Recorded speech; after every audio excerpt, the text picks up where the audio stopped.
தீபாவளி சீரீஸில் இன்றைக்கி நம்ம பார்க்க போகிறது எல்லாருக்கும் ரொம்ப ஃபேவரட்டான பாதாம் ஹல்வா. அதை எப்படி செய்கிறதுன்னு பார்த்துடலாமா?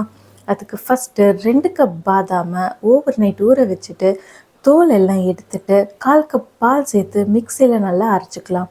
இப்போ ஒரு பேனில் 1 கப் பால் சேர்த்து நம்ம ஆல்ரெடி அரைச்சி வச்சுருக்கிற பாதாமையும் சேர்த்து 3லேருந்து 5 நிமிஷம் வரை நல்லா கைவிடாமல் கிளறிக்கலாம்.